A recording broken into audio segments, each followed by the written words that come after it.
Para hadirin di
para hadirin, silakan duduk kembali.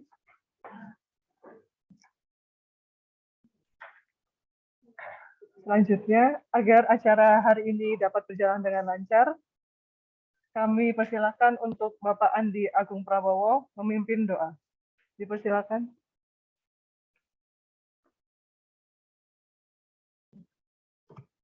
Mohon izin Bapak Ibu. Assalamualaikum warahmatullahi wabarakatuh. Agar acara rapat dapat berjalan dengan lancar, marilah kita menundukkan kepala seraya berdoa dan izinkan kami memandu secara agama Islam. Allahumma sholli ala sayyidina Muhammad wa ala ali sayyidina Muhammad kama sholaita ala Ibrahim wa ala ali sayyidina Ibrahim fil alamin innaka Hamidum Majid.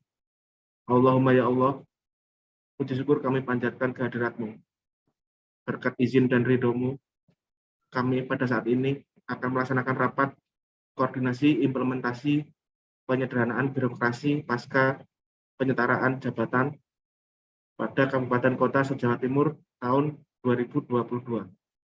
Semoga rangkaian acara ini dapat berjalan sukses dan lancar. Ya Allah, kami mengadakan kedua belah tangan ini untuk mendapatkan curahan rahmat dan kasih sayang-Mu. Untuk itu ya Allah, kiranya Engkau berkenan memberkahi dan meridhoi acara yang kami selenggarakan ini. Ya Allah ya Rabbi, hanya kepadamu kami menyembah dan hanya kepadamu pula kami memohon pertolongan. Ya Allah, kabulkanlah doa kami. Wassalamualaikum warahmatullahi wabarakatuh.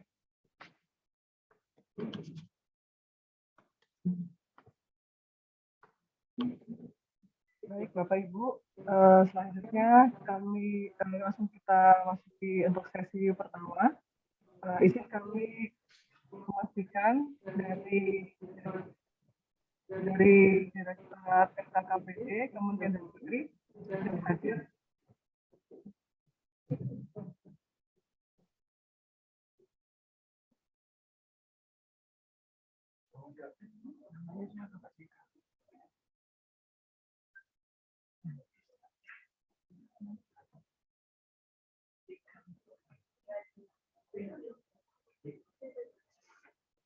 Oke, izin. Oke, makasih, Mak. Sudah join ya. Baik, terima kasih kehadirannya Bapak C.K. Firduansyah, Direktur FKKPD, Direktur Jenderal Otonomi Daerah Kementerian Dalam Negeri. Selanjutnya kami serahkan langsung kepada moderator yang dipimpin oleh Kepala Bagian Organisasi, Bapak Supriyadi. Silakan, Pak. Bismillahirrahmanirrahim. Assalamualaikum warahmatullahi wabarakatuh. Selamat pagi dan salam sejahtera bagi kita semua. Bapak Ibu peserta rapat yang berbahagia. Ini untuk sesi pertama memang akan disampaikan materi terkait dengan penataan organisasi perangkat daerah pasca penyerahan jabatan. Hadir di tengah-tengah kita melalui media Zoom ini Bapak Direktur Fasilitasi Kelembagaan dan Kepegawaian Perangkat Daerah Ditjen Oda Kementerian Dalam Negeri. Beliau adalah Bapak Dr. CK Virgowansyah, SSTP ME, yang akan menyampaikan materi. Nanti setelah disampaikan materi akan dibuka sesi diskusi. Monggo bisa langsung menanyakan. Yang kedua, ketika ada pertanyaan melalui chat juga nanti akan kita rangkum beberapa yang bisa kita sampaikan untuk dijawab. Untuk menyingkat waktu, selamat datang Pak CK, dan waktu sepenuhnya kami persilahkan. Monggo. Bismillahirrahmanirrahim. Assalamualaikum warahmatullahi wabarakatuh. Waalaikumsalam warahmatullahi wabarakatuh. Selamat pagi, salam sejahtera bagi kita semua. Om Swastiastu, Namo Buddhaya, salam kebajikan. Yang terhormat Bapak Ibu pejabat pimpinan tinggi media maupun pratama di lingkungan pemerintah provinsi maupun kabupaten kota di Jawa Timur. Yang kami hormati Bapak Ibu pejabat administrator, yang kami hormati Bapak Ibu para pejabat ahli, yang ini ahli muda maupun ahli madya, pejabat fungsional ahli muda maupun madya. Pertama-tama dan yang paling utama adalah kita panjatkan puji syukur kepada Allah Subhanahu wa taala. Karena atas limpahan karunia-Nya jualah kita bisa berkumpul di ruang maya ini dalam kondisi sehat. Semoga kita terus diberikan kekuatan kesehatan dan semoga apa yang kita lakukan, apa yang kita kerjakan terus memberikan berkah, dapat memberikan berkah bagi sesama. Bapak Ibu yang kami hormati, proses ini penyederhanaan birokrasi merupakan bukan suatu barang baru. Ini adalah sudah sejak 2019 diarahkan oleh Bapak Presiden. Saja memang dalam pelaksanaannya boomingnya itu di ujung tahun. Saya mungkin akan merunut terlebih dahulu terkait dengan konsep-konsepsinya, walaupun secara ringkas saja. Nanti mungkin saya akan lebih fokus pada permasalahan intinya. Ada setidaknya 77% ASN itu ada di daerah. Dan yang paling penting sebenarnya dari semua ini, dari 77% ini, yang paling banyak ASN itu adanya di Jawa Timur. Jawa Timur, Jawa Tengah, itu dan Jawa Barat itu adalah jumlah ASN paling banyak di Indonesia. Jadi kalau kita lihat komposisinya juga, dari sisi usia, secara nasional memang 24,7,0,2% itu berada di usia milenial. Artinya sekitar 33% ASN itu ASN milenial. Bagaimana mungkin para ASN milenial ini kita urus dengan cara-cara generasi Y atau generasi X, maka nggak akan sesuai. Kemudian ini ada 5 tipe organisasi yang ada di dunia saat ini. Saat ini kita menggunakan tipe organisasi yang pertama. Ini akan sangat berkaitan dengan apa yang akan kita bahas. Kita hampir seluruh negara-negara berkembang menggunakan struktur organisasi hierarki ini. Apa cirinya? Ketika ada permasalahan masuk, maka permasalahan akan masuk di paling bawah organisasi. Ketika paling bawah organisasi nggak bisa menyelesaikan masalah, dia akan tanya ke eselon 4-nya. Nggak bisa menyelesaikan masalah, akan tanya ke eselon 3-nya. nggak bisa menyelesaikan, saya akan tanya ke eselon 2-nya. Dan eselon 2-nya ketika memutuskan, maka dia memberikan komen atau perintah kepada eselon 3-nya, eselon 4, dan stafnya. Butuh waktu yang cukup panjang untuk menyelesaikan satu masalah.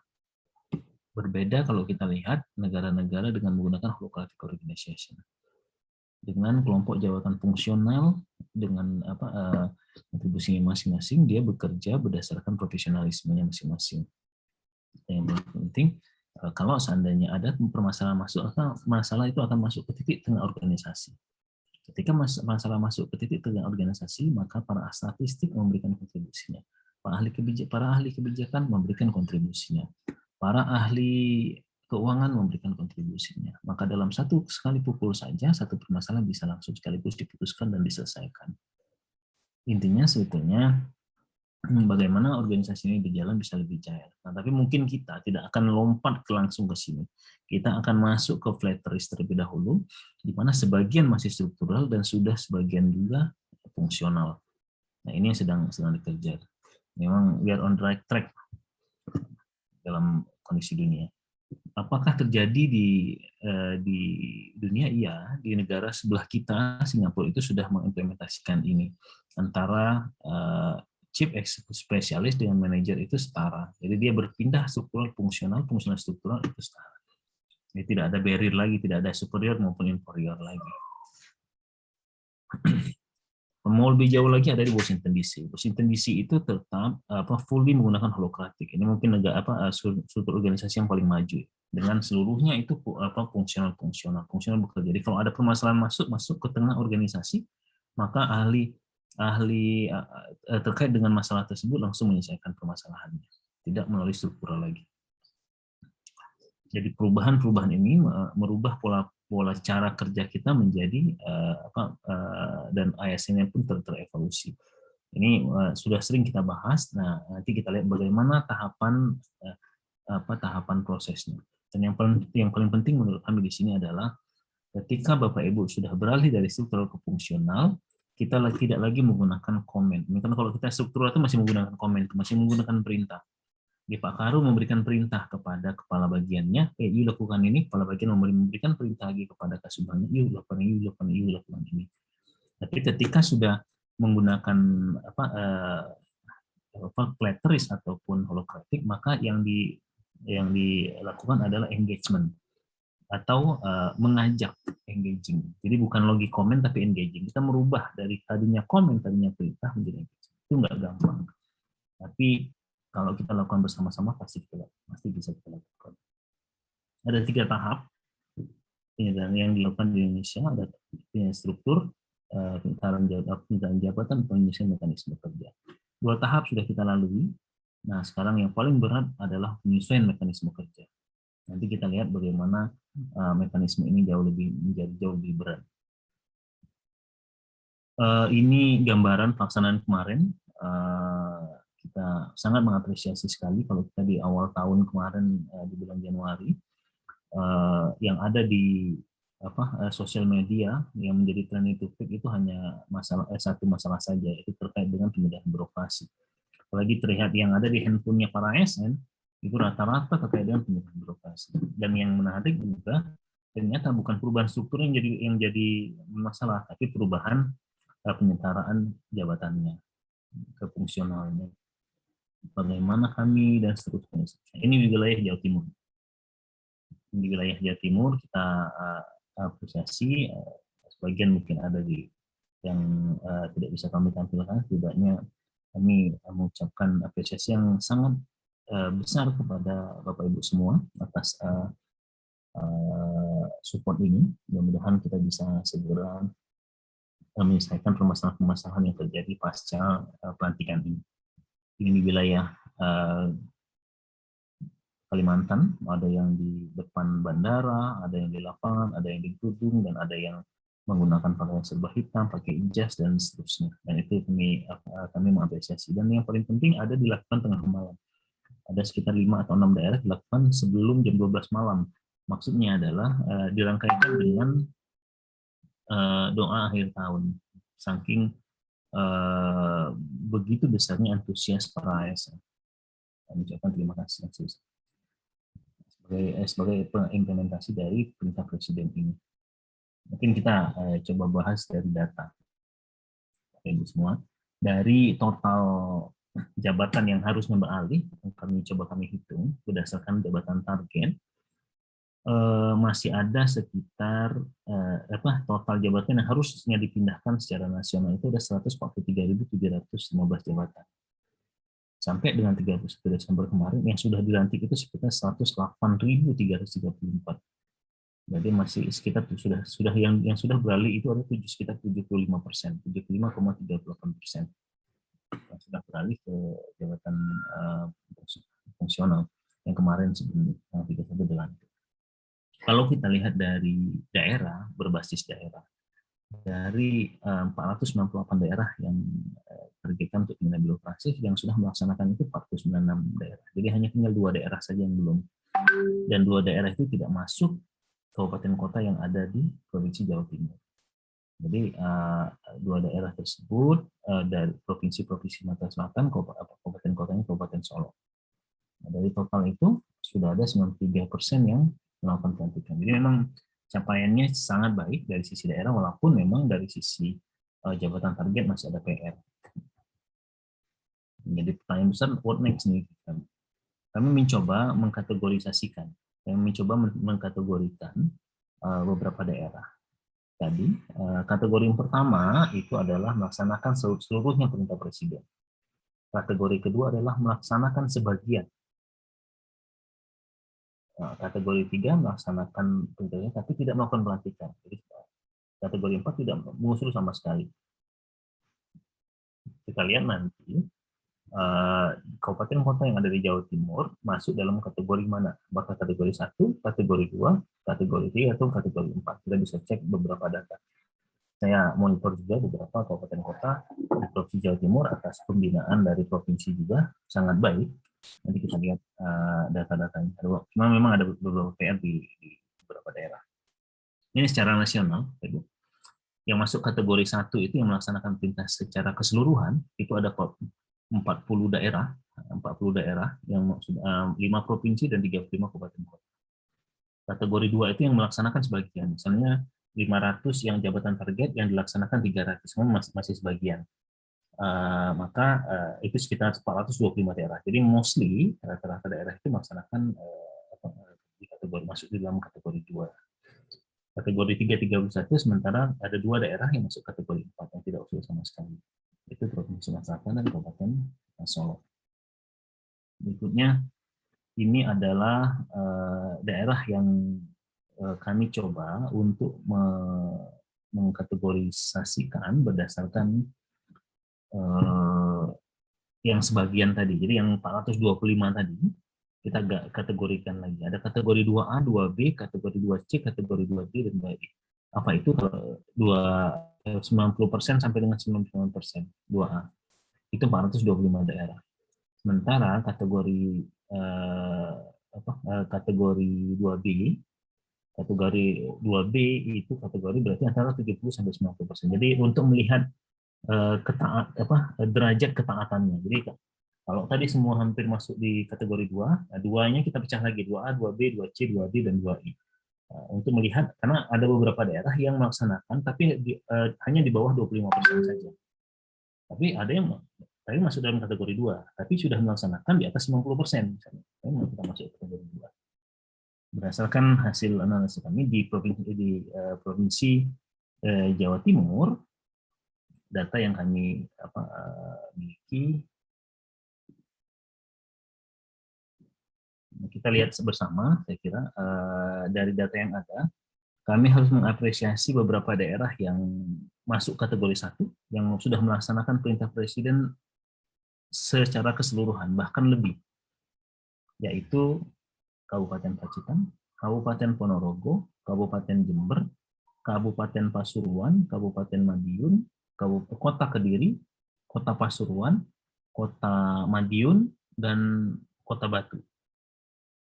Itu yang masuk kategori 1. Yang masuk kategori 1 ini tidak ada lagi PR-nya, dan kemudian kemungkinan akan ditreatment apresiasi oleh pemerintah pusat atas apa 1, 2, 3, 4, 5, 6, 7, 8, 9.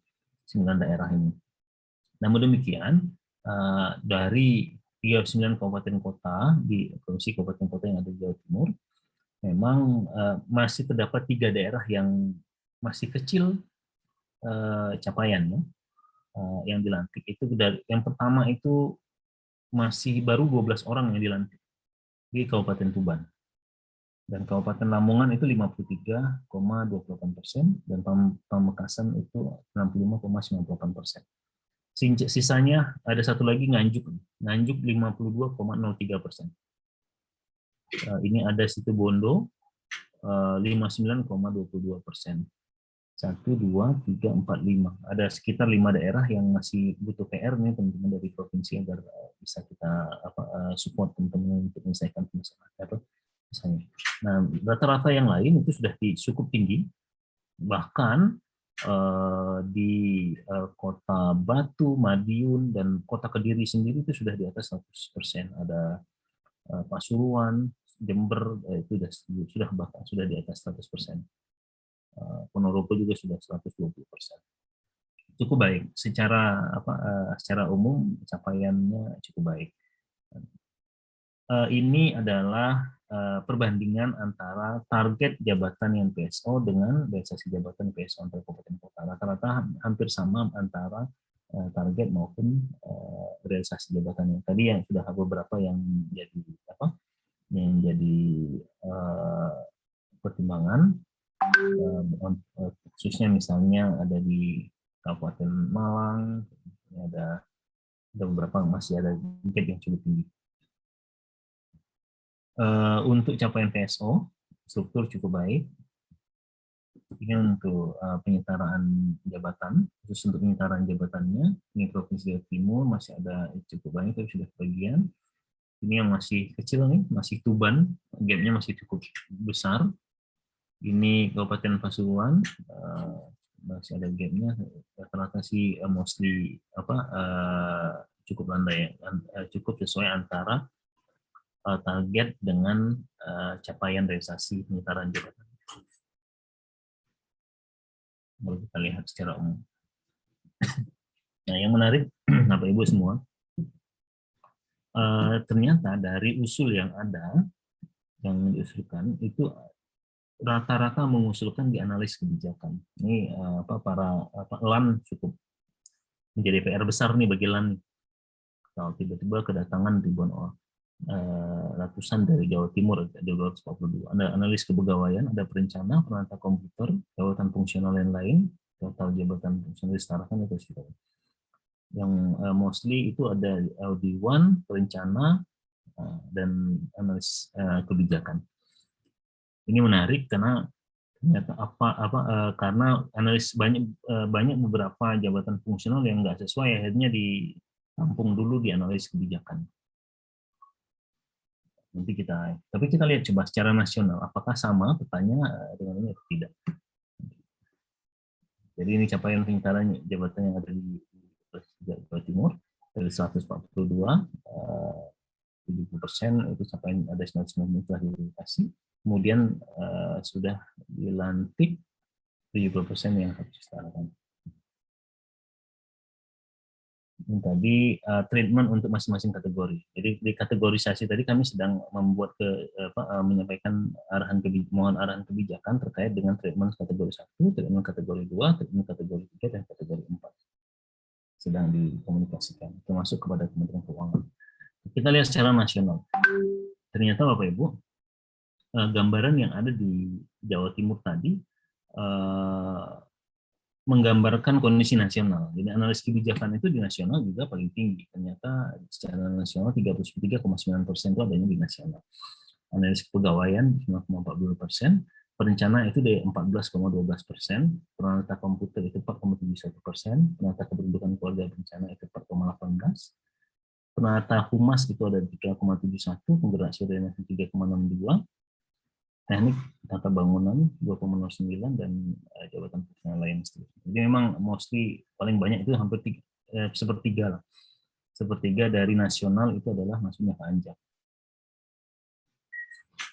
Sebagaimana kita ketahui Bapak Ibu, ada 5 cara untuk masuk ke dalam jabatan fungsional. Ada pengangkatan pertama sekali, ada pindah invasi, ada mempromosi ke fungsional atau struktural, terus kemudian peralihan dari struktural ke fungsional, maksudnya dari mengajukan sendiri dari dia eselon 4, eselon 2 mengajukan peralihan struktural ke fungsional, atau mengikuti kebijakan pemerintah, salah satunya penyetaraan. Nah, ini yang sedang kita lakukan sekarang. Nah, permasalahannya adalah apa bedanya penyetaraan dan yang lainnya.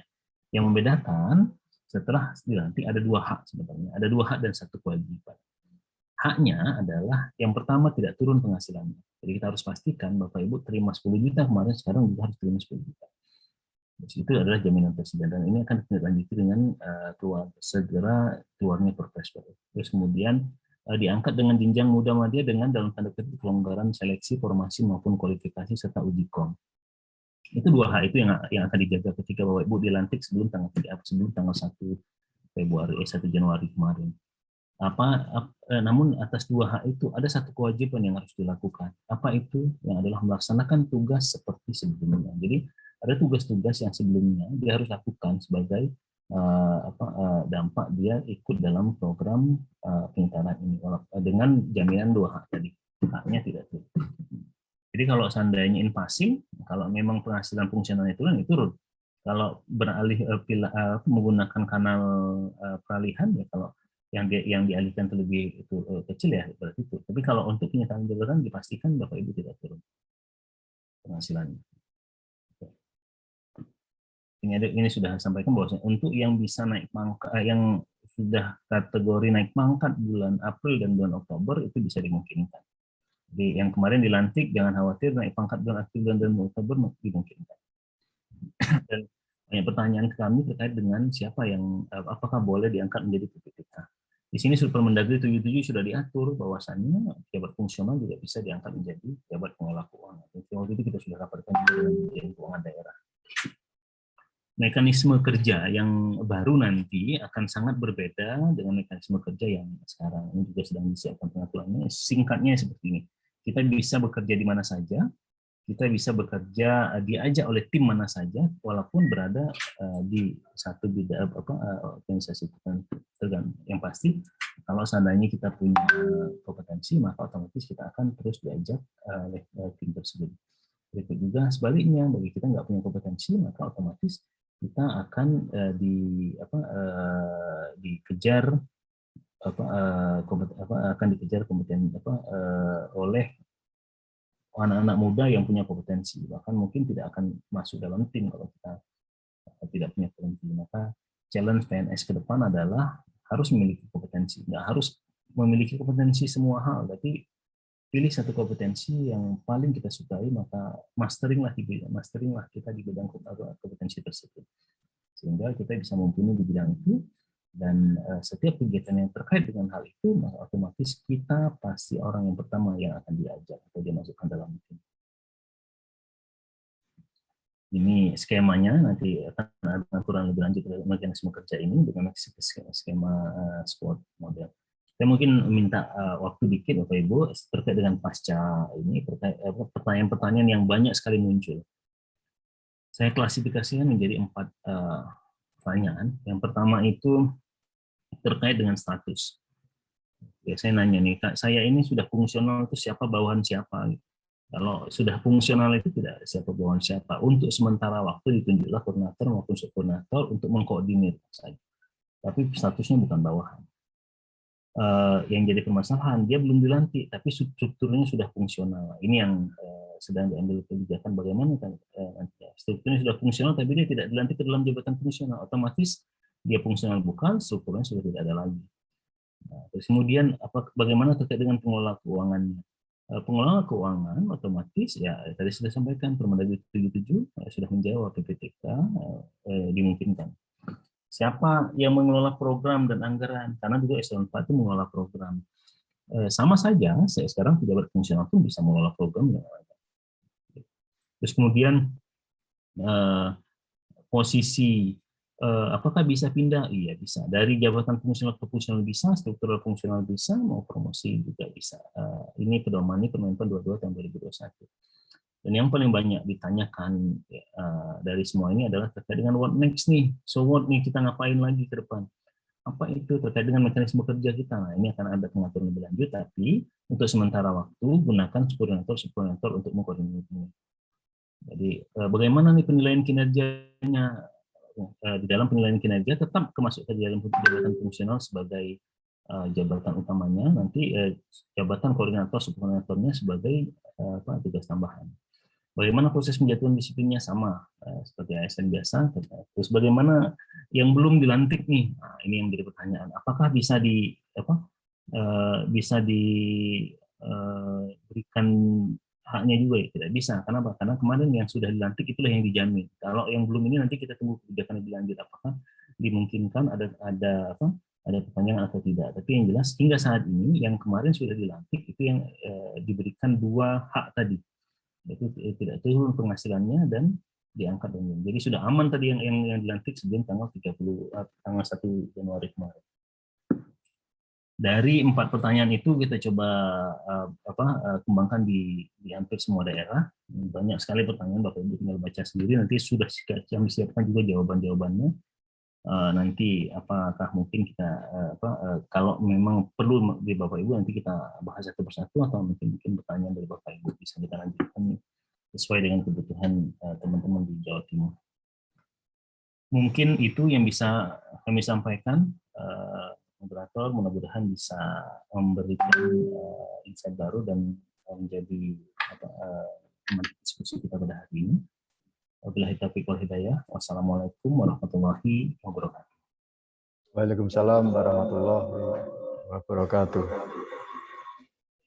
Terima kasih Pak JK. Ya, kami informasikan bahwa peserta yang bergabung di acara ini ada 38 Kapkota se-Jawa Timur, masing-masing terdiri dari bagian organisasi dan dari BKD atau BKP SDM Kapkota. Sementara kami dari provinsi, tim dari organisasi, dan kami menyampaikan awal ingin menyampaikan pengarahan, tapi karena beliau juga ada acara bersamaan di Pasuruan, sehingga beliau akan menyampaikan nanti setelah acara ini mau berakhir atau di tengah-tengahnya nanti akan disampaikan Pak Biro. Baik Pak JK, ini teman-teman kayak nampaknya sudah tidak sabar lagi menunggu sesi diskusi, karena memang Jawa Timur merupakan provinsi yang kabupaten kotanya paling banyak. Justru karena paling banyak itu, maka permasalahan sangat kompleks di Jawa Timur. Kes-kes yang ada di kabupaten kota ini tentu menjadi berbeda dari kabupaten yang lain. Sehingga pasca pelantikan itu tentunya ada hal yang perlu didiskusikan. Baik itu terkait dengan SDM-nya sendiri, maupun sistem pengelolaan keuangan yang sedang berjalan. Ada beberapa Kapkota yang karena kondisinya bahkan sampai saat ini belum bisa merealisasikan anggaran. Nah, itu hal seperti itu yang kami di provinsi ingin memberikan fasilitasi agar penyelenggaraan pemerintahan di daerah itu berjalan dengan baik. Langsung saja kami persilahkan dari teman-teman kabupaten kota yang ingin menyampaikan pertanyaan, masukan, atau hal yang perlu didiskusikan secara langsung. Kami persilahkan dari, monggo dari mana?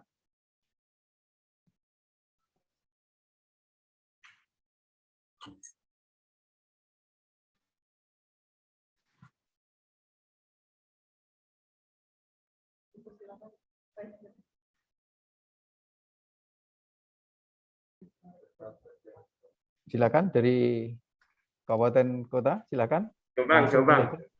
Monggo Bapak, kami persilakan langsung ke mawon. Monggo. Terima kasih. Assalamualaikum warahmatullahi wabarakatuh. Waalaikumsalam. Yang kami hormati narasumber dan peserta dari sosialisasi, ada 2 hal Pak yang perlu kami sampaikan. Kami dari BKP. Yang pertama, Yang pertama terkait dengan penyederhanaan kemarin di Dinas Tenaga Kerja, ada satu jabatan fungsional dari pengawas di pengawas tenaga kerjaan, yang seharusnya itu adalah salah satu jabatan yang ada di provinsi. Sehingga kami khawatir nanti kalau itu kita paksakan, apakah nanti tidak menghambat terkait dengan karir termasuk juga tusi yang dimiliki oleh jabatan pengawas yang ada di Naker.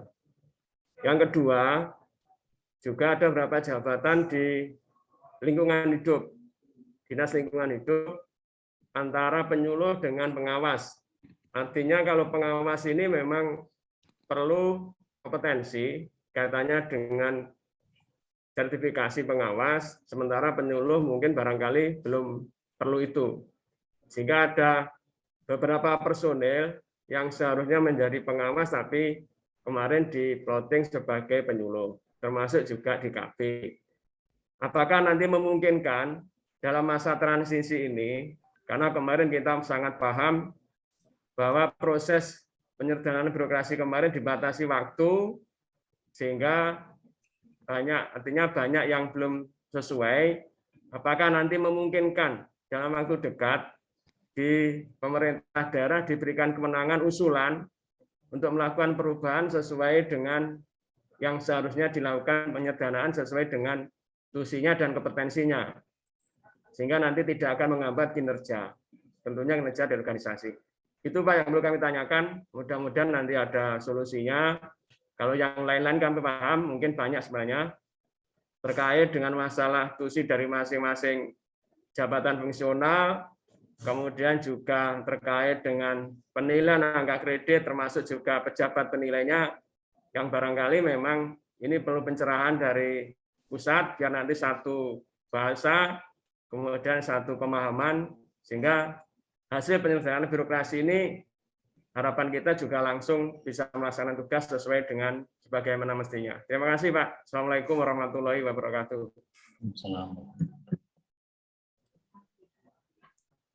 Waalaikumsalam warahmatullahi wabarakatuh. Baik, ini kita terima pertanyaan dari 3 kabupaten kota dulu. Nanti kita lanjut untuk bisa dijawab. Kami persilakan untuk kabupaten kota yang lain. Selanjutnya, kabupaten kota mana?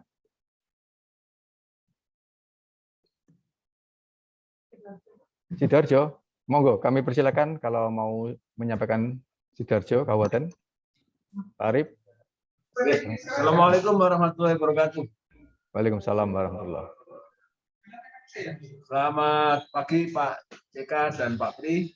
Jadi ini menyampaikan mungkin banyak juga yang mengalami.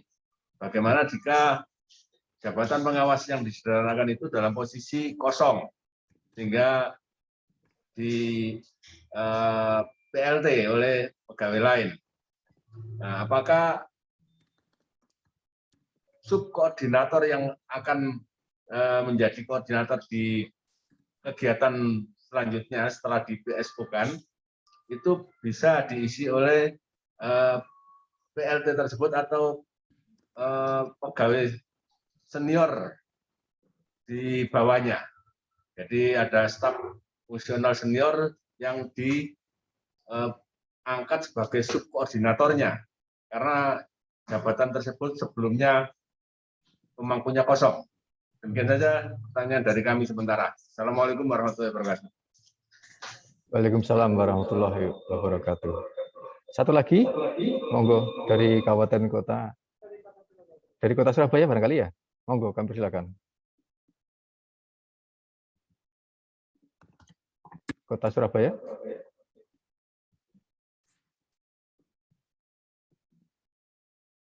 Atau dari yang lainnya? Pamekasan. Monggo.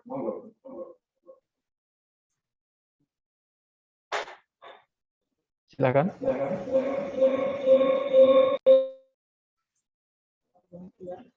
Pak Bahtiar.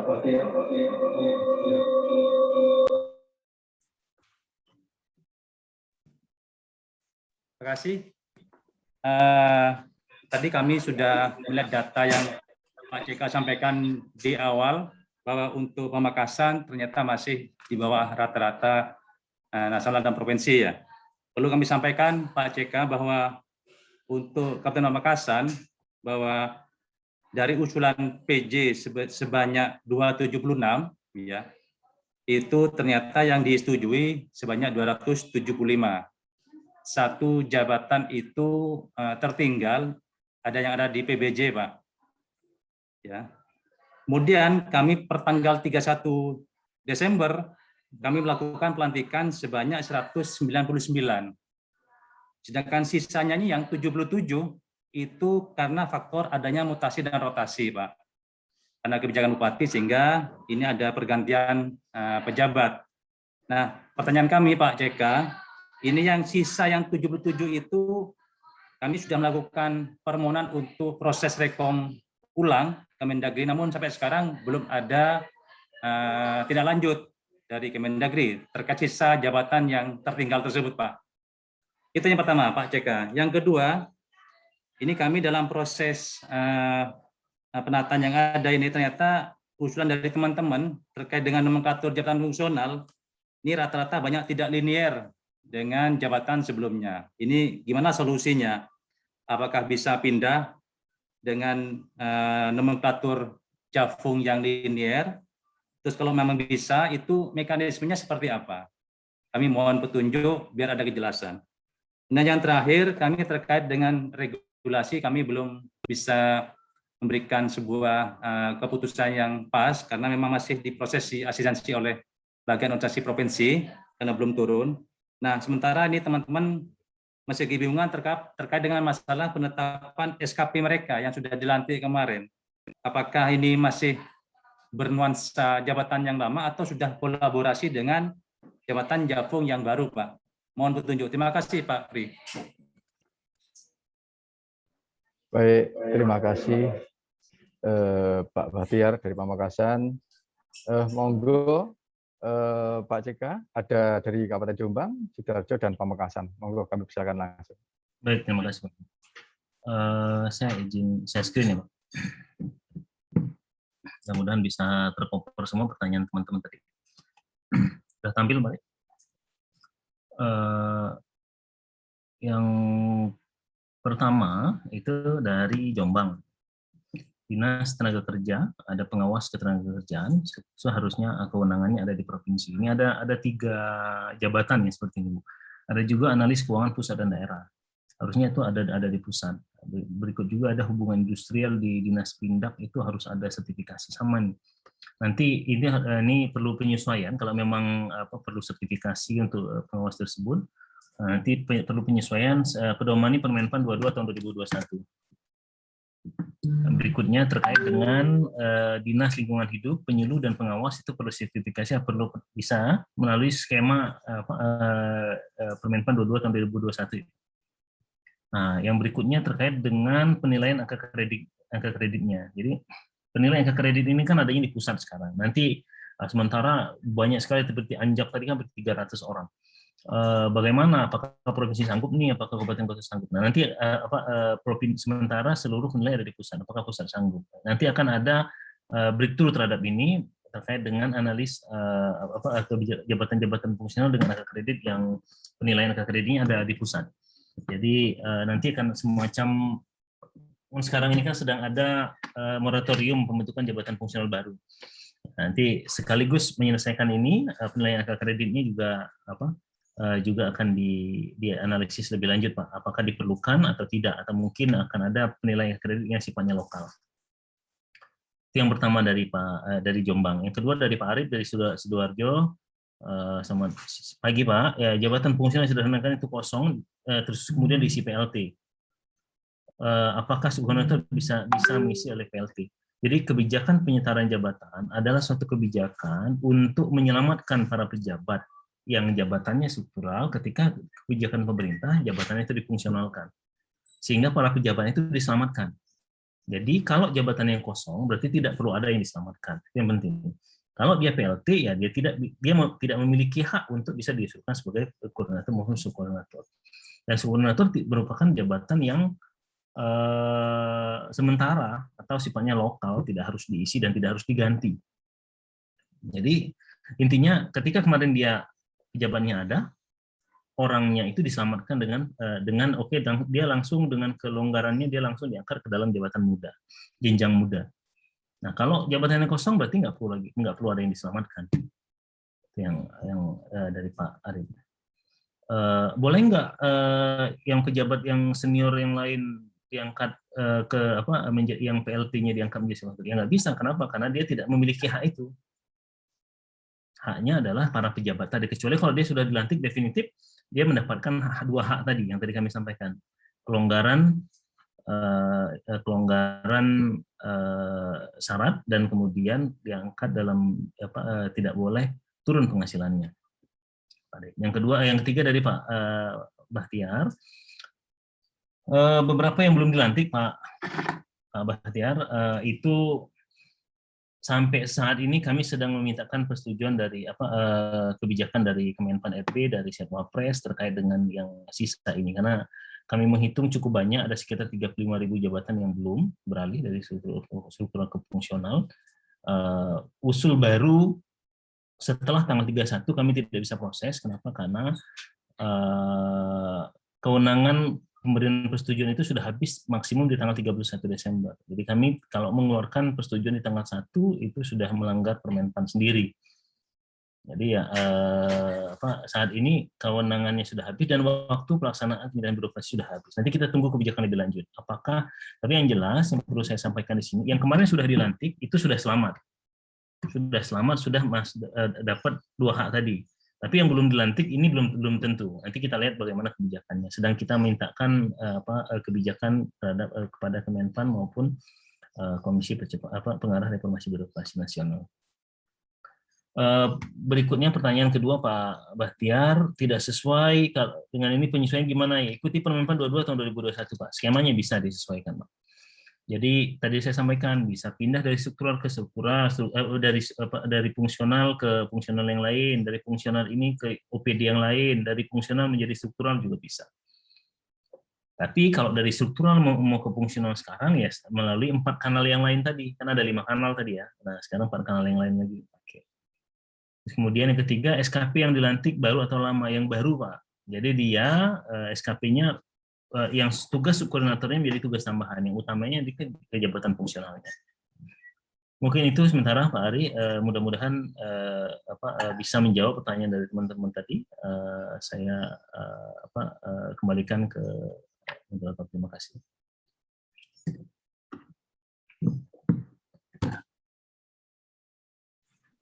Baik, terima kasih Pak JK. Dari beberapa pertanyaan dari 3 kabupaten kota pertanyaan ini, kabupaten ini ada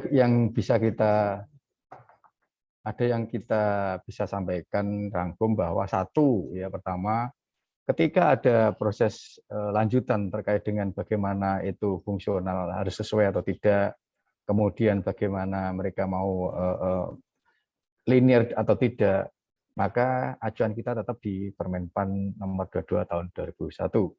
Kemudian terkait dengan jabatan-jabatan yang nyata-nyata memang kosong, tidak ada yang definitif sehingga tidak bisa dialihkan untuk fungsional karena memang yang difungsionalkan itu adalah pejabat yang definitif di dalam satu jabatan itu.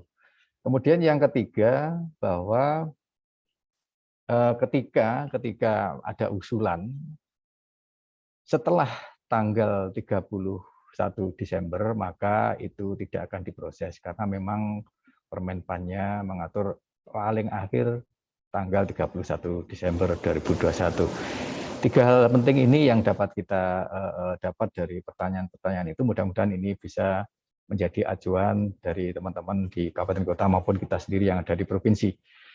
Untuk sesi berikutnya yang kedua, kami buka lagi sesi tanya jawab, diskusi atau saran. Monggo dari kabupaten kota yang ingin menyampaikan, kami persilakan. Dari Kota Surabaya tadi ada ya? Monggo kami persilakan Pak, dari Kota Surabaya.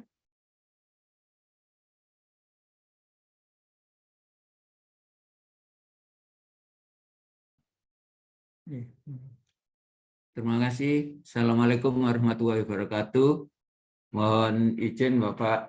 Jadi mungkin sebagian sudah terjawab oleh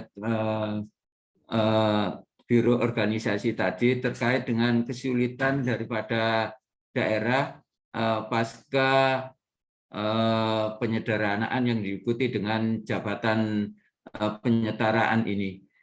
Di kami juga di Surabaya sesuai dengan filosofi yang ada tadi sudah dijelaskan oleh Pak CK bahwasannya dengan adanya penyederhanaan organisasi dan diikuti dengan penyetaraan jabatan ini, seseorang itu atau pejabat tentunya tidak boleh sampai istilahnya penghasilan itu turun secara drastis.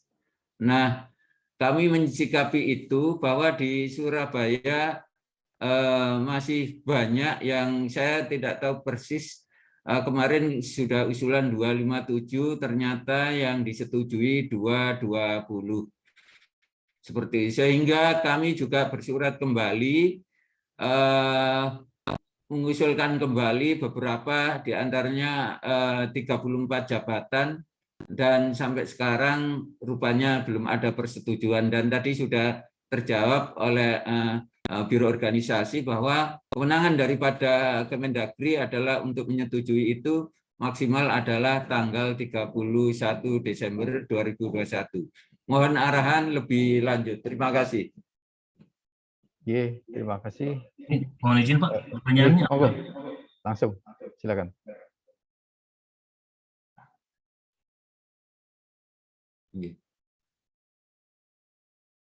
Ada lagi dari Lumajang. Kami persilakan dari Lumajang.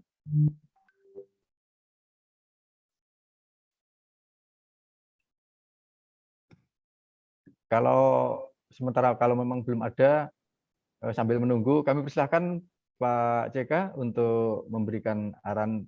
Meskipun tadi jawabannya sudah jelas, ini nampaknya Surabaya ingin lebih diperjelas lagi, barangkali seperti itu. Monggo kami persilakan, Pak. Ya, saya juga bingung tadi kan sudah jelas ya kalau dari sisi usulan ya kami tidak bisa menyetujui karena belum ada kebijakan baru. Kita nggak tahu nih kebijakannya seperti apa ke depan. Tapi yang jelas yang sebelumnya kemarin itu sudah sudah jelas mereka itu diamankan. Maksudnya mereka tidak boleh turun penghasilan. Kalau seandainya penghasilannya turun, nah itu melanggar perintah presiden. Oleh karena itu nanti kan begini, ketika ada penghasilan itu sebelumnya total penghasilan itu mulai penghasilan sebagai eselon 4 itu ada uang beras, uang segala macam itu misalnya 5 juta. Terus sekarang gara-gara fungsional dapatnya 4 juta. Nah gap-nya itu yang akan diberikan kebijakan untuk tetap sama, Pak. Jadi kalau intinya kita harus pastikan yang kemarin dilantik itu harus sama. Kalau terkait dengan tunjangannya nanti di draft di rancangan Perpres itu kita sudah diskusikan detailnya. Memang dalam konversi ke struktural fungsional itu ada yang turun. Nah, bagaimana menutup gap itu? Kan 5 juta itu ada uang beras, ada uang keluarga, ada uang dan seterusnya. Misalnya total 5 juta. Ketika konversi menjadi 4.500.000, masih ada gap 500. Nah, gap ini nanti dianggap sebagai tunjangan penyetaran jabatan, sehingga dia totalnya sama-sama 5 juta. Tapi nanti pengaturan lebih lanjut terkait dengan itu akan lebih jelas. Prinsipnya pastikan mereka dibayar sama dulu. Tapi kalau yang usulan kenapa belum ya, karena memang kami kewenangannya sudah sesuai Permenpan sudah habis bertanggal 31 Desember kemarin. Ini tuh Pak. Baik, terima kasih Pak CK. Barangkali ada lagi dari kabupaten kota? Lumajang, mau kami persilakan Lumajang. Terima kasih. Monggo. Tadi sudah sebenarnya hampir sama pertanyaannya dengan kabupaten lain.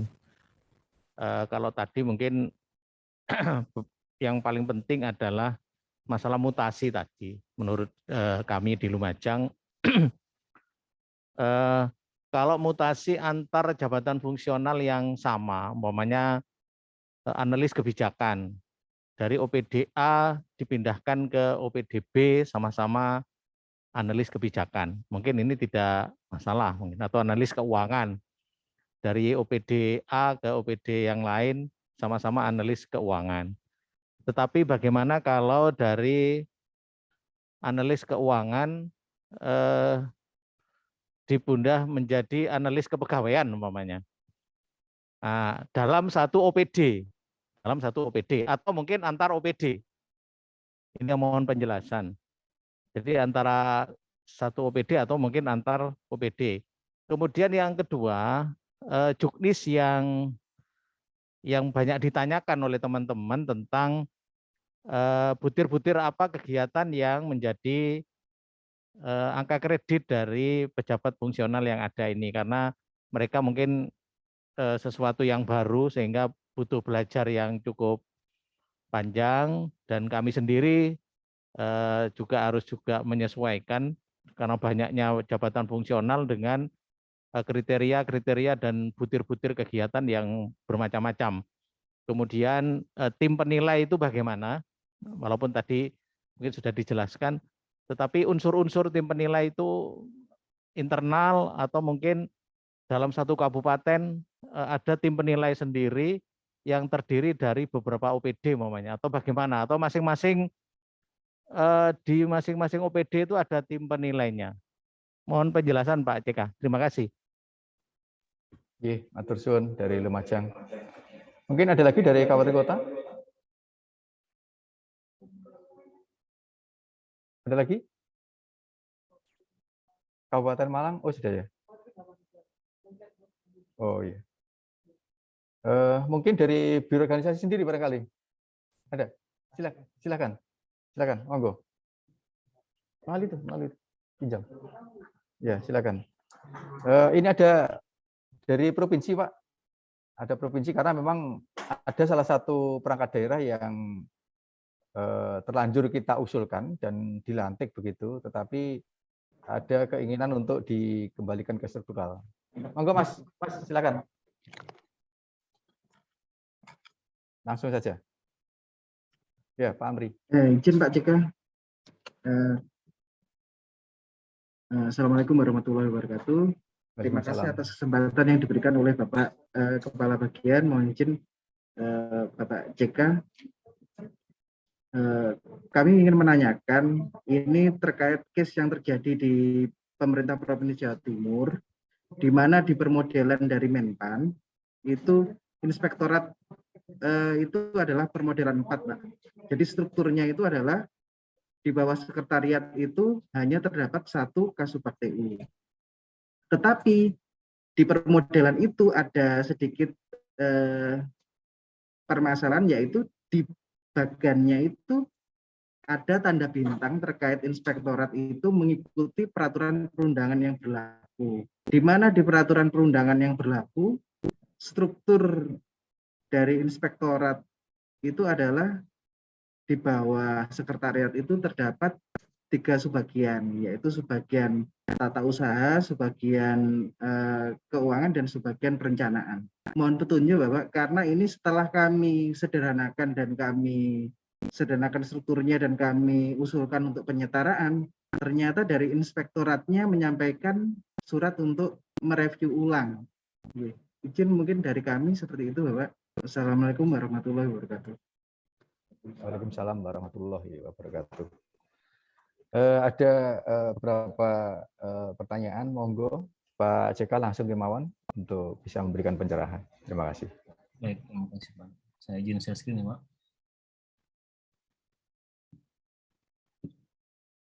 Sudah tampil Pak? Sudah Pak. Tadi dari Surabaya sudah tadi Pak ya. Kemudian dari Lumajang. Mutasi antar jabatan fungsional yang sama antar OPD. Misalnya anjak di OPD 1 menjadi anjak OPD yang lain. Terus bagaimana dengan antar dalam OPD tapi anjaknya berbeda. Analis keuangan, ada analis audiwan analis kepegawaian misalnya antok dalam OPD maupun OPD. Prinsipnya ini pedoman saja Permenpan 22 tahun 2021. Bapak Ibu nggak usah ini, skema ini dimungkinkan sepanjang Bapak Ibu mengikuti skema yang ada di Permenpan 22 tahun 2021. Jadi pertanyaan ini hampir semua daerah menanyakan hal yang sama. Jadi diberikan solusinya, sudah disiapkan solusinya. Kami juga sadar bagaimana proses pergerakan antar daerah. Juga kita sekarang sedang membuat treatment generik lagi yang terkait dengan ini. Tapi sangat dimungkinkan Pak prinsipnya. Pedoman saya Permenpan 22 tahun 2021. Nanti kan setelah ini kan ada Pak Aba, nanti Pak Aba juga bisa di-push detailnya terkait dengan ini. Saya nanti kurang pas untuk menjelaskan detailnya. Yang kedua, jenis butir-butir kegiatan dari jabatan fungsional yang ada. Karena pejabat fungsional itu adalah pejabat yang sifatnya mandiri, maka otomatis dia harus mencari sendiri Pak butir-butir kegiatannya. Jadi jangan kemudian Pak Kabak harus menyuapi semua nih jabatan-jabatan fungsionalnya. Jadi para pejabat fungsional harus mencari sendiri nih urtuknya apa saja nih, butir kegiatannya apa saja. Kan sudah ada semua permenpannya. Tinggal googling sebentar juga dapat sebenarnya. Jadi kalau Pak Kabak mau bagi-bagi ke semua jabatan fungsional juga nggak apa-apa. Ya, tapi semangatnya adalah para pejabat fungsional itu mencari sendiri butir kegiatannya, terus kemudian memasukkan di dalam SKP untuk butir utamanya untuk yang tugas subkoordinatornya sebagai tugas tambah. Terkait dengan tim penilai, masing-masing OPD atau perwakilan. Jadi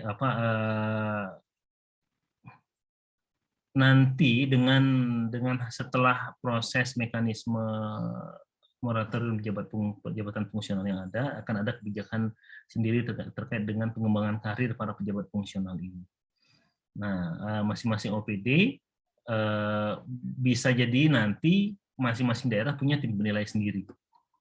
Jadi Bapak Ibu nggak usah khawatir lah terkait dengan ini. Kenapa nanti akan disentralisasi? Nggak mungkin mampu pusat untuk melaksanakan sebanyak 143.000 jabatan fungsional yang ada.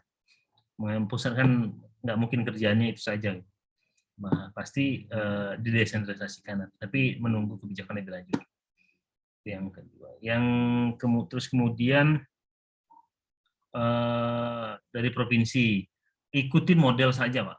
Jadi kalau seandainya modelnya sudah sesuai di model 4, ikuti model 4. Jadi kita nggak posisi berdebat. Kalau kita posisi berdebat nanti itu adalah diskusi kita setahun yang lalu Pak. Ketika kita designing model, ketika sudah di-create model, ikuti saja model yang sudah dikeluarkan oleh Kemenpan. Kalau memang tidak berkenan, ya berarti dia tidak mau melaksanakan perintah ini. Kalau posisinya. Jadi kalau seandainya skemanya ada aturannya, semua ada aturannya Pak. Balik lagi Pak, misalnya gini, di model ada model 4, tapi kan PP 18 seharusnya ada 3 seksi, kenapa seksinya tinggal 1? Itu kan ada aturannya PP bahkan. Tapi di pasal 92 itu dijelaskan, sepanjang pekerjaan tersebut bisa dilakukan oleh jabatan fungsional, maka lakukanlah dengan jabatan fungsional. Jadi nggak menyalahi aturan juga, tidak PP 18 juga tidak dilanggar juga. Jadi sebenarnya kalau semuanya fungsional, ke depannya kan semuanya juga akan fungsional. Ini masalah waktu saja nih. Jadi masih ada sisa-sisa itu untuk transformasi proses saja. Jadi kalau ke depan ya pasti semua juga akan fungsional. Sebagaimana kita mentransformasikan dari skema hierarki menjadi skema struktur organisasi yang holokratik tadi. Kan semua sudah fungsional, nggak ada lagi. Kalau sekarang ini kan kita masih flat-rest nih. Masih flat-rest, sebagian fungsional, sebagian struktural. Nanti lama-lama struktural akan terkikis, semuanya akan fungsional. So, pilihan kita saja. Jadi tidak usah khawatir. Struktural fungsional atau sama saja, yang penting organisasi bisa jalan. Masalah pride terus kita develop, apakah seorang pejabat struktural itu pride-nya lebih tinggi dengan fungsional, ya enggak juga. Kalau dulu mungkin Pak Kabak punya eselon 4 nih yang bisa diperintah. Kalau sekarang ya eselon 4 itu menjadi profesional, maka otomatis tugas itu semuanya di Pak Kabak. Jadi tugasnya semuanya di Pak Kabak, otomatis para fungsional ini membantu Pak Kabak dalam proses melaksanakan tugas. Jadi makanya yang tadi kami sampaikan, tidak komen, tidak lagi perintah, tapi engagement. Bagaimana kita mengajak para ASN ini untuk mencapai targetnya. Memang filosofinya kan ke sana. Mungkin itu Pak Kabak yang bisa kami sampaikan. Baik, terima kasih. Dari apa yang disampaikan Pak JK tadi, memang kita di daerah sebenarnya tak tajas ya, ketika ada amanat dari pemerintah pusat, kita akan 100% mendukung program nasional, program strategis ini. Dan sesuatu ketika itu terjadi perubahan, ya, pada masa transisi ini, hal-hal kecil terkait dengan ketidaksesuaian, kekurangan sana sini, itu saya yakin itu sesuatu yang biasa ya, dan wajar. Tapi harapan kami yang ada di daerah itu bisa segera mungkin untuk menyiapkan instrumen maupun regulasinya, sehingga kabupaten kota, provinsi itu juga akan sangat mudah dan cepat beradaptasi dalam mengimplementasikan. Selanjutnya, ini tadi nampaknya masih seputar SDM, tetapi bagaimana pertanyaan-pertanyaan tentang kelembagaan kok belum muncul? Misalkan, ini barangkali di tahun 2022 ini ada beberapa kabupaten kota atau provinsi sendiri yang akan melakukan evaluasi kelembagaan. Misalkan, oh ternyata perangkat daerah yang di dalamnya itu melaksanakan fungsi 3 urusan ternyata berat. Dan kebijakan pimpinan, dalam hal ini pimpinan daerah, oh lembaga ini perlu dipisah misalkan gitu. Nah, pemisahan lembaga perangkat daerah ini kan memerlukan penataan lembaga. Sehingga apakah Permendagri 99 tentang evaluasi itu masih tetap relevan dilaksanakan? Kemudian bagaimana barangkali ketika itu dilaksanakan dengan membentuk lembaga baru, misalkan daerah ingin menambah lagi unit pelaksana teknis, misalkan membentuk UPT, misalkan begitu. Apakah itu juga masih diberi kesempatan dalam waktu dekat ini, misalkan di tahun 2022, misalkan seperti itu Pak Cika. Ini khusus untuk kelembagaan ini kami memancing aja, barangkali teman-teman kawan kota nanti ada pertanyaan bisa dilanjut. Monggo Pak Cika, kami mohon diberi pencerahan. Terima kasih, kami silakan. Baik, terima kasih Pak. Kalau kita lihat ini, memang kan 3 tahap nih harusnya, penataan struktur, penataan penyetaraan jabatan, dan penyesuaian mekanisme kerja. Yang ada di 80% yang ada di kepala para ASN itu penyetaraan jabatan. Kita harus sadar juga para ASN ini ternyata nggak banyak mikirin lembaganya nih. Sayanya bagaimana nih, kira-kira begitu. Dan itu realistis menurut kami. Maka dari itu kami, nanti Pak Abah juga bisa kami menyampaikan, mostly yang ada dalam kepala kita adalah penyetaraannya, bukan perubahan struktur, padahal konsep besarnya di perubahan strukturnya. Perlu kita ketahui bahwasannya PP 18 itu masih berlaku, dan yang kita lakukan ini tidak melanggar PP 18 sama sekali. Dalam hal kebutuhan organisasi, sepanjang sesuai dengan PP 18 dan sesuai dengan semangat penyetaraan jabatan dimungkinkan. Jadi sebenarnya struktur, perubahan struktur penataan itu kan butuh agility juga ya, butuh nggak kaku dia. Jadi oleh karena itu disesuaikan, tapi jangan juga nanti membentuk eselon 4 lagi, Pak. Nah, mungkin tetap ada, jadi strukturnya tetap, tapi semangat ada PP 18 tetap kita lakukan, ada Permendagri 99. Nah, tapi kemudian juga memperhatikan semangat dari penyederhanaan birokrasi. Semuanya bisa berjalan. Tugas daerah bisa terjalan, pusat juga bisa melaksanakan perintah presiden. Mungkin gitu, Pak. Terima kasih. Mungkin barangkali ada pertanyaan dari kawan kota yang baru muncul begitu, kami persilakan langsung. Kota Blitar ya, kayaknya Kota Blitar ya. Monggo, kami persilakan Kota Blitar langsung. Kami persilakan kesempatan bisa menyampaikan atau berdiskusi dengan Pak JK. Monggo. Iya. Assalamualaikum warahmatullahi wabarakatuh. Selamat siang Pak CK. Waalaikumsalam. Terima kasih Pak Pri untuk kesempatannya. Untuk Kota Blitar sebenarnya ada banyak sekali kasus Pak. Yang pertama untuk nanti ada termasuk kelembagaan itu kan ada BPBD yang tadinya bergabung antara Bakesbang dengan PBD, akhirnya dimunculkan sendiri BPBD-nya. Di situ, tapi kita sudah tidak mengambil untuk yang eselon 4-nya. Terus ada lagi ini Pak, terkait yang untuk jabatan fungsional di Dinas Pertanian itu kita kemarin ada dokter hewan karantina yang itu nggak ada di kami, sebenarnya adanya di provinsi. Itu kira-kira untuk kedepannya gimana Pak? Karena nanti angka kreditnya juga nggak bisa didapatkan. Kemudian untuk Dinas Kesehatan kami ada sedikit kemarin itu untuk permodalannya harusnya di model 3, tapi ada ketika kami des dengan teman-teman di Dinas Kesehatan, awalnya itu ada yang menginginkan, memang Kasubag programnya itu menginginkan untuk dijadikan fungsional. Jadi kita pas itu kita akhirnya di bawah sekretaris mengusulkan cuma 1 subbag dan disetujui jadinya jadi model 4. Itu kira-kira kedepannya, karena kemarin ada reaksi dari Dinas Kesehatan itu terlalu berat untuk melaksanakan di bawah sekretaris hanya 1 subbag, karena untuk kepala UPT yang puskesmas itu kan juga nggak ada KTU-nya. Itu kira-kira bisa kita ubah atau enggak Pak?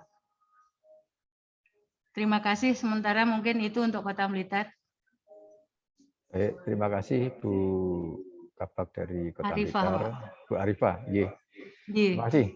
Meskipun ini pertanyaan ini hampir sama dengan yang tadi, ya nanti biar marem begitu, biar langsung dari Pak CK-nya. Monggo Pak CK, silakan. Baik, terima kasih Pak Kabag.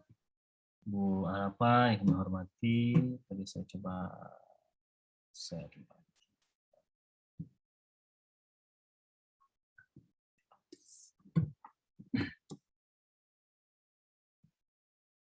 Sudah tampil ya Pak? Sudah Pak. Baik, di sini BPBD prinsipnya penataan kelembagaan disilakan saja sepanjang semangatnya tadi sudah dijelaskan sebelumnya, sepanjang semangatnya juga sesuai dengan penyelenggaraan birokrasi yang juga seolah-olah penataan kelembagaan itu adalah untuk memunculkan kan gini, perampingan itu dari pinggir tuh turun tapi kalau penyederhanaan itu dari bawah eselon 4, eselon 3. Tapi kalau perampingan tuh dari kanan kiri. Jadi pendek sama lebar tuh beda. Jadi kalau seandainya pendek itu adalah penyederhanaan. Kalau lebar itu sesuai dengan kebutuhan organisasinya. Jadi organisasinya disesuaikan dengan kebutuhan. Nah, yang jelas itu sudah yang sudah dipatok itu kan jalur pengambilan keputusannya nggak panjang. Kalau sampai 5 level itu kan walaupun dia kurus, tapi kalau pengambilan keputusannya 5 level kan panjang. Eselon 1 nanya eselon 2, nanya eselon 3, nanya eselon 4, nanya eselon 5, baru bisa diputuskan. Nanti balik lagi, ya, itu takes time. Itu semangatnya kan ke sana. Jadi silakan sepanjang semangatnya itu adalah tetap semangat penjelasan. Jadi pendek ininya jenjang. Kalau bisa eselon 2 dan eselon 3 dan eselon 4. Seperti kami di Kemendagri sekarang eselon 3 hampir sebagian besar sudah beralih ke fungsional semua. Jadi otomatis saya itu adalah struktural terendah. Nah, kalau kemarin saya itu bosnya para eselon 3. Kalau sekarang kan enggak. Saya yang melayani para eselon 3, eselon 3. Jadi memang dibalik konsepsinya. Saya yang melayani para profesional-profesional itu. Dan mereka sudah jabatan para ahli semua tuh, ahli media kan, ahli muda dan seterusnya. Jadi konsepnya dirubah. Kemudian dokter hewan karantina provinsi. Memang dokter hewan ini nanti disesuaikan karena dokter hewan, apalagi dokter veteriner ya. Veteriner itu juga harus ada sertifikasi dan harus dokter, kan banyak juga kasubag lu nggak dokter. Nah ini maka dari itu perlu penyesuaian. Ini pedomani Permenpan 22 tahun 2021. Yang berikutnya dinas kesehatan seharusnya model 3 menjadi model 4. Semua juga model 4 juga bisa, Bu. Jadi semua dibuat model 1, model 2, dibikin model 4 juga bisa. Oleh karena itu di pasal 92 sepanjang jabatan itu dilakukan oleh pejabat fungsional, maka lakukan. Jadi kalau sudah diusulkan, tinggal lagi bagaimana organisasi itu dievaluasi dulu, baru 2 bulan sudah bilang nggak mampu, kan nggak mungkin rasanya. Nanti disesuaikan. Intinya sebenarnya untuk dinas kesehatan model 3, setelah kalau diusulkan ke model 4, kita akan setujui. Kenapa? Karena ya memang sesuai kan. Model 1 juga diusulin model 4 pasti akan kita setujui. Jadi nanti kalau mau perlu dievaluasi, silakan saja. Tapi nggak mungkin baru bulan Februari Ibu bilang sudah nggak mampu, itu kan rasanya nggak, belum sempat, organisasinya belum sempat bergerak. Tapi prinsipnya, nah jangankan itu Bu, nanti semua juga akan fungsional. Semua juga akan fungsional. Kalau hanya Pak Presiden minta hanya 2 level saja. 2 level itu berarti eselon 1, eselon 2 di level pusat, eselon 1 dan eselon 2 di level provinsi, eselon 2 dan eselon 3 di level kabupaten kota. Udah sisanya seluruh eselon 4 akan fungsional. Seluruh eselon 3 dan eselon 4 yang ada di provinsi juga akan fungsional. Seluruh eselon 3 dan eselon 4, eselon 5 di pemerintah pusat akan fungsional. Nah, masalahnya kan ini saja, Pak, masalah waktu saja. Mungkin itu, Pak. Saya kembalikan. Terima kasih. Terima kasih, luar biasa. Ini informasi yang sangat berharga untuk membantu menyelesaikan persoalan masalah di daerah. Monggo kabupaten kota, masih ada waktu. Ini sayang loh ya, karena untuk minta waktu Pak Cika itu luar biasa sulitnya, karena beliau memang waktunya sibuk sekali. Monggo diberi kesempatan untuk terakhir kalinya, kalau masih ada. Kalau tidak ada, ini ada dari chat. Kami persilakan nanti dibantu Bu Diana untuk mengelompokkan pertanyaan-pertanyaan yang memang belum terjawab atau tidak sama dengan yang ditanyakan lagi. Monggo Bu Diana, kami persilakan untuk membantu untuk pertanyaan dari chat. Kami persilakan Bu Diana. Ya, baik. Terima kasih Pak. Izin Pak Bapak Ibu sekalian. Ini ada beberapa pertanyaan dari kolom chat. Yang pertama dari Kabupaten Malang, BKPSDM, ini terkait kurang lebih sama ya untuk jabatan JF-nya, terutama untuk di DPM PTSP. Nama JF-nya belum ada di Permenpan. Terkait hal tersebut, apakah bisa dilakukan perbaikan karena khawatir tidak bisa naik pangkat karena pilihan jabatannya bukan JF. Oh, jadi kasusnya di Kabupaten Malang ini ada persetujuan yang nama jabatannya disetujui tapi bukan JF, yaitu dia merupakan jabatan pelaksana, contoh analis penyuluhan dan layanan informasi. Apakah bisa dilakukan perbaikan karena khawatir tidak bisa naik pangkat. Lalu tadi ada juga yang menarik dari ini BKPSDM Kota Batu, apakah memungkinkan seseorang menolak untuk dijadikan subkoordinator?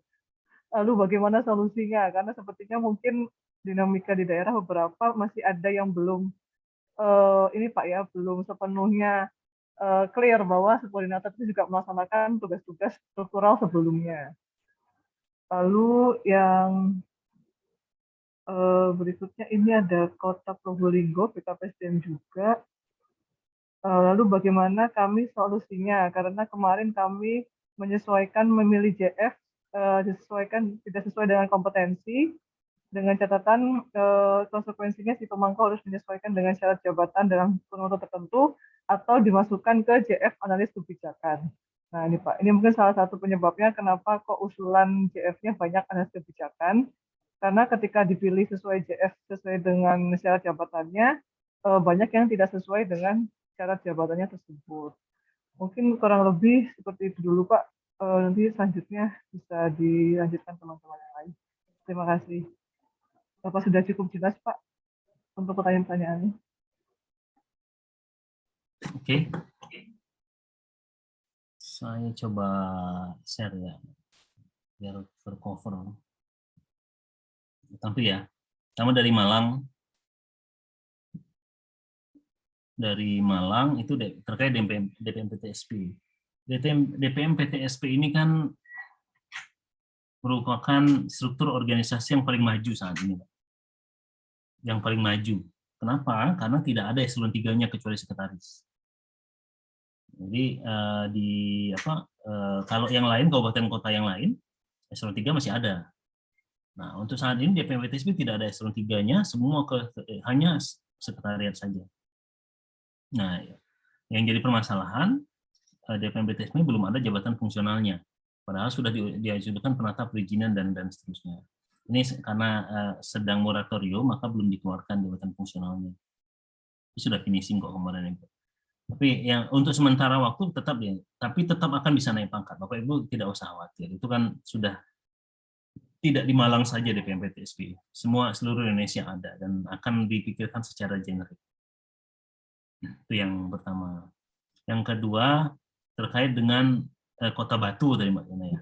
Kota Batu itu menolak subkoordinator. Jangankan menolak subkoordinator. Ada yang kemarin menolak dilantik ke dalam jabatan fungsional. Jadi bukan hanya menolak bukan hanya menolak menjadi subkoordinator, bahkan dia menolak jabatan fungsional kemarin. Jadi kalau dia menolak berarti dia tidak lantik, berarti karena jabatannya sudah kefungsional otomatis dia nonjol. Kemudian kalau dia menolak subkoordinator kan tadi kami sampaikan ada 2 hak dan 1 kewajiban. Hak yang pertama dia mendapat tidak turun penghasilannya, diangkat dalam jenjang tertentu dengan kelonggaran syarat-syarat. Kewajibannya dia harus melakukan tugas-tugas sebagaimana tugas-tugas sebelumnya. Itulah 1 kewajiban dan dua sebaliknya. Tentu ini untuk sementara. Nah, dalam hal misalnya seseorang koordinator itu kan sifatnya sementara, paling lama setahun. Jadi Bapak Ibu nggak masalah. Kalau subkoordinator itu paling lama setahun, nanti setelah setahun koordinator juga dihilangkan. Nanti di kelompok. Siapa yang akan diangkat menjadi subkoordinator siapapun juga boleh. Tapi yang jelas mereka yang sudah dilantik kemarin, mereka sudah selamat untuk 2 hak tadi. Yang jadi kalau mereka kan gini. Contoh saya misalnya ada 5 kasubdit. Sekarang 3 kasubdit ini sudah fungsional. Kalau 3 kasubditnya sudah fungsional, berarti otomatis semua tugas para kasubdit tadi itu tugasnya ke saya. Nah, mereka sudah fungsional, saya menugaskan kembali mereka untuk membantu saya dalam bidang wilayah 1, wilayah 2, dan wilayah 3 misalnya. Jadi tugasnya dikembalikan ke atas. Jadi subkoordinator berarti tugasnya dikembalikan pada eselon 3-nya. Nanti eselon 3-nya memberikan tugas kepada siapa yang menjadi koordinator maupun subkoordinator. Sederhana kok sebenarnya, karena levelingnya mereka sudah bukan lagi struktural, mereka sudah tapi diminta bantu untuk Probolinggo tidak sesuai kompetensi. Ini disesuaikan kompetensi, disesuaikan nanti sesuai dengan Permenpan 22 tahun 2021. Saya kira clear untuk terkait dengan itu. Nanti mekanismenya, detailnya nanti kan ada dari Menpan juga untuk menjelaskan. Baik, saya kira ya itu Pak. Jadi Bapak Ibu semua, mudah-mudahan bisa menjawab pertanyaan-pertanyaan dari teman-teman semua. Baik, terima kasih Pak. Ada tambahan lagi informasi yang bisa kita rangkum.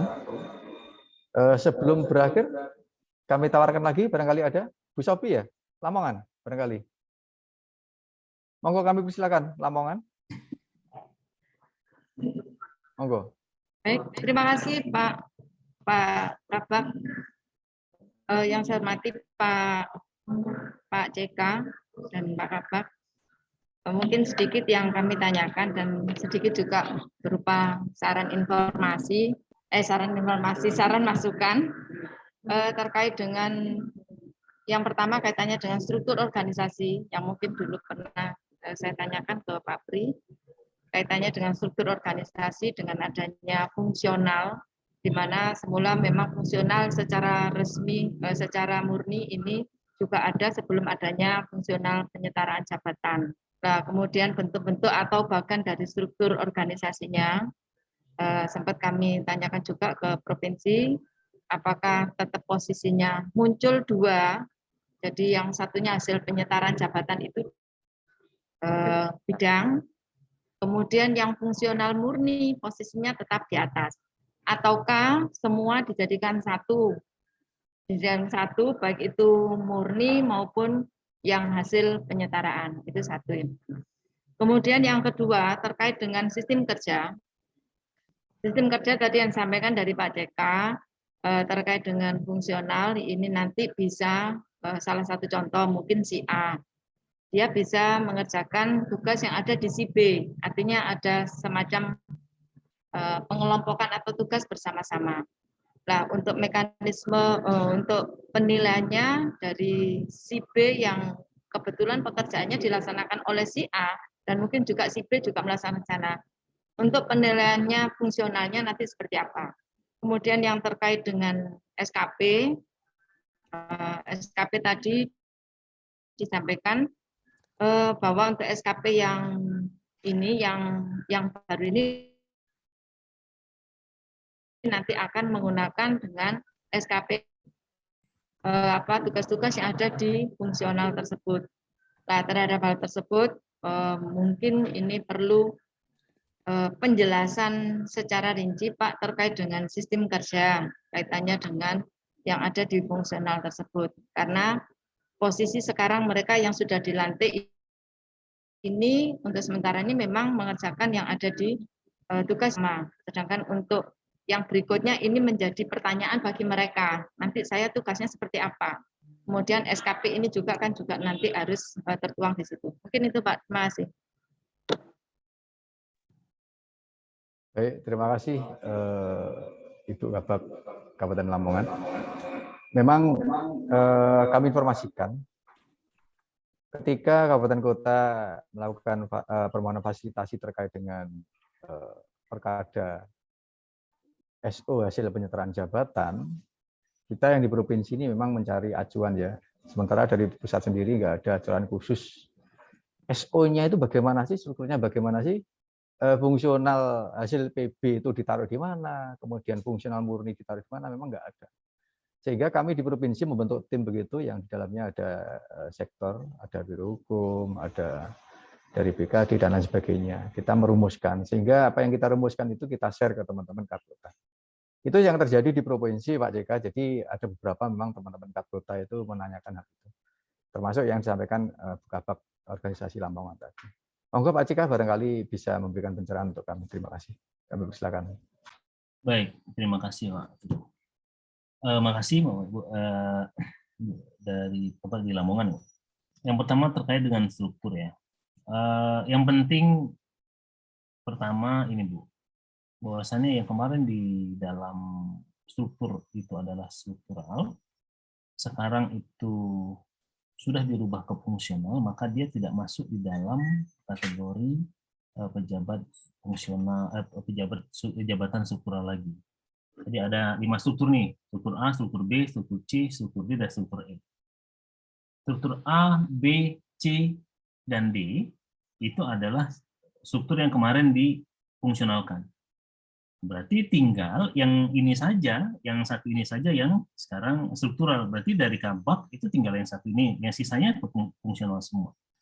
Nah, yang jadi permasalahan dia mau taruh di bawah sini atau mau taruh di atas kan, di bawah sekretariat tadi. Nah, sebenarnya konsepsi ke depan nggak begitu Pak. Konsepsi sementara mereka tetap di bawah bidang-bidang ini, tetap di bawah Kabak-Kabak ini. Hanya saja kalau ke depan itu nanti kita namanya ada istilahnya join SDM. Jadi konsep diskusi kami di sini itu nanti ketika sudah join SDM yang tadi kami sampaikan tadi loh, orang itu bisa berpindah-pindah tempatnya tadi. Yang tadi ada gambar orang yang di skema dia bergerak gitu.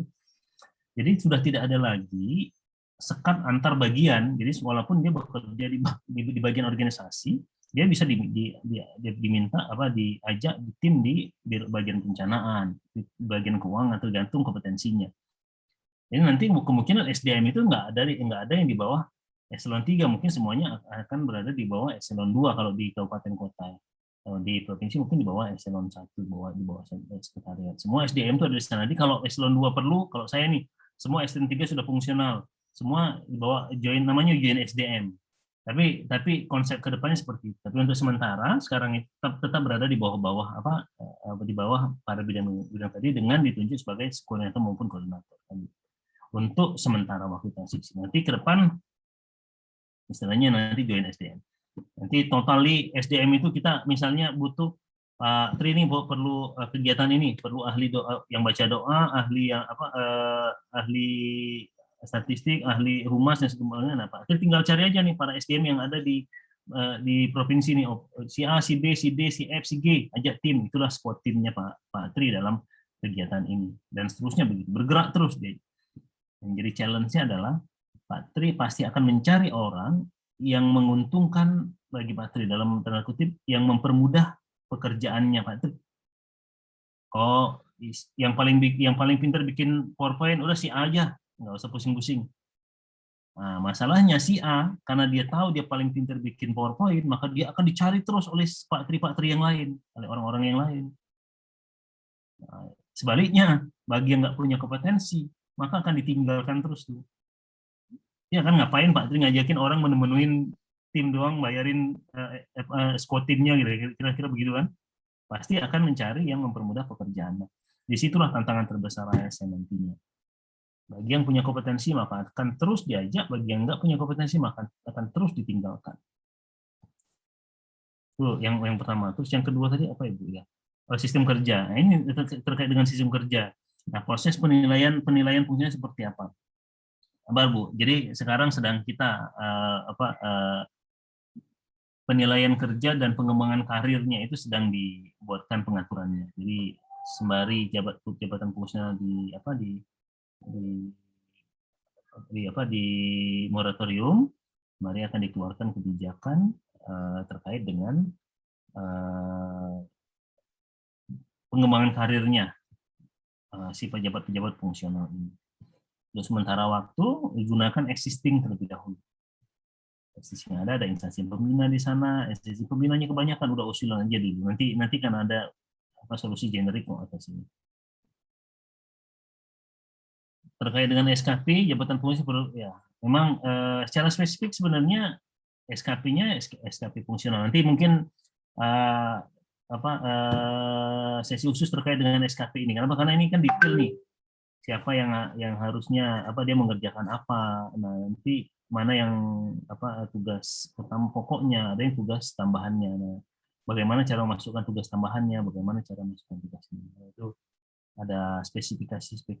Saya sih sepakat itu perlu betul penjelasan detail gitu terkait dengan SKP. Ini memang sambil kita menunggu sambil kebijakan, tapi existing yang ada yang sudah bisa kita lakukan terlebih dahulu. Mungkin itu, mudah-mudahan bisa menjawab dari Bu omongan ini. Terima kasih Pak Tri. Saya kembalikan.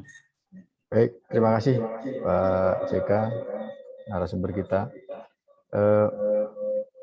Dari sekian pertanyaan serta apa yang telah disampaikan oleh Pak JK tadi, ada beberapa hal yang bisa kita tarik.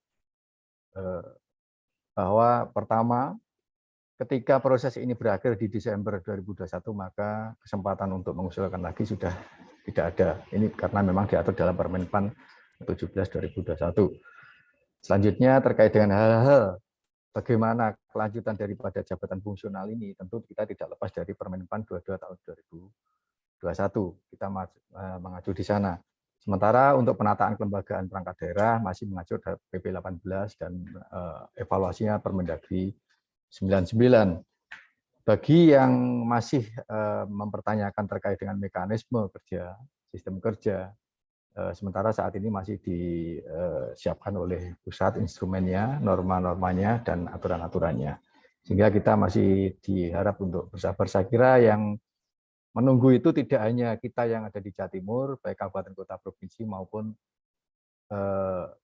yang ada di Indonesia, tapi bahkan kementerian pun ini juga menunggu itu kayaknya, karena sistem atau mekanisme kerja yang disiapkan ini untuk semua ya, baik yang di kementerian, lembaga non kementerian yang di pusat, provinsi maupun kabupaten kota. Kira-kira itu garis besar yang kita dapat peroleh. Izin Pak CK, barangkali nanti ada pertanyaan-pertanyaan yang belum tersampaikan, mungkin kami akan mencatat, mungkin akan menyampaikan kepada Pak CK di lain sesi atau di lain kesempatan. Kira-kira itu kita sampaikan aplaus untuk Pak CK dan penghargaan yang tinggi-tingginya. Terima kasih Pak CK telah berkenan menyumbangkan waktu hadir di kesempatan ini. Barangkali ada hal yang kurang berkenan dan tidak berkenan, kami atas nama moderator kami menyampaikan permohonan maaf yang setinggi-tingginya. Kemudian setelah sesi ini nanti akan kami serahkan kembali kepada pembawa acara. Begitu Pak CK, kami sampaikan terima kasih dan saya akhiri wabillahi taufiq wal hidayah. Wassalamualaikum warahmatullahi wabarakatuh. Assalamualaikum. Terima kasih Pak Tadi, Bapak Ibu semua. Mohon izin lanjut ke room berikutnya. Terima kasih. Mohon maaf apabila ada kekurangan. Segala kebenaran dari Allah SWT, segala kesalahan yang diumumkan dari saya. Wassalamualaikum warahmatullahi wabarakatuh. Waalaikumsalam warahmatullahi wabarakatuh.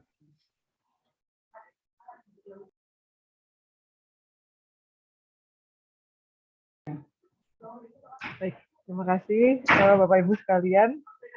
Sudah kita ikuti sesi pertama dengan Kementerian Dalam Negeri. Sedianya seharusnya kita langsung lanjutkan ke sesi berikutnya dengan Deputi SDM Aparatur dari Kementerian PAN dan RB. Namun karena ini ada agenda yang ternyata bersamaan, jadi untuk sesi dari Deputi SDM Aparatur dan juga Deputi Kelembagaan Tata Laksana terkait sistem kerja, nanti akan kami mulai jam 1 siang. Gitu ya Bapak Ibu. Jadi untuk saat ini kita break dulu, kita pause dulu. Tidak perlu meninggalkan room, nggak apa-apa, akan kami tetap buka roomnya. Nanti Bapak Ibu bisa langsung join kembali, bisa langsung balik lagi di jam 1. Mungkin jam 1 kurang 15 kita sudah standby lagi di room ini. Begitu, Bapak Ibu, mohon pengertiannya dan mohon maaf. Terima kasih, nanti kita ketemu lagi di pukul 1 siang. Terima kasih.